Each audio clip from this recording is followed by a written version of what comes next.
மன்னார் நீதிமன்றத்திற்கு முன் கடந்த 16ஆம் தேதி இடம்பெற்ற துப்பாக்கிச் சூட்டு சம்பவத்துடன் தொடர்புடையதாக கைது செய்யப்பட்ட 5 சந்தேக நபர்களையும் எதிர்வரும் 10ஆம் தேதி வரை விளக்கமறியலில் வைக்குமாறு மன்னார் நீதவான் இன்று புதன்கிழமை உத்தரவிட்டார். மேலும் இன்றைய தினம் புதன்கிழமை கைது செய்யப்பட்ட மேலும் ஒரு சந்தேக நபரை நாளை வியாழக்கிழமை 30ஆம் தேதி வரை போலீஸ் தடுப்பு காவலில் தடுத்து வைத்து விசாரிக்க நீதிமன்றம் அனுமதி வழங்கியது. மேலும் இன்றைய தினம் புதன்கிழமை மன்னார் நீதிமன்றத்தின் மூடிய அறைக்குள் தனித்தனியாக ஆள் அடையாள அணிவகுப்பு இடம்பெற்றது.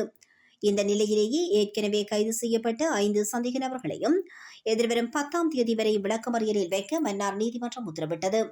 மன்னார் நீதிமன்றத்தில் கடந்த 16ஆம் தேதிக்கு வழக்கு விசாரணை ஒன்றிற்காக வருகை தந்தவர்களை இலக்கு வைத்து மேற்கொள்ளப்பட்ட துப்பாக்கிச் சூட்டு சம்பவத்தில் 2 உயிரிழந்ததோடு பெண் ஒருவர் உள்ளடங்கலாக 2 படுகாயமடைந்தனர்.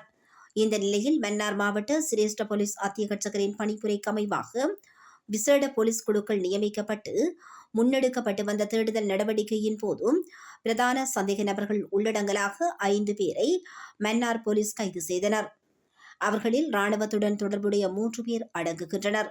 குறித்த 5 பேரும் விளக்கமறியலில் வைக்கப்பட்ட நிலையில் இன்றைய தினம் புதன்கிழமை மீண்டும் மன்னார் நீதிமன்றத்தில் விசாரணைக்கு அழைத்து வரப்பட்டனர்.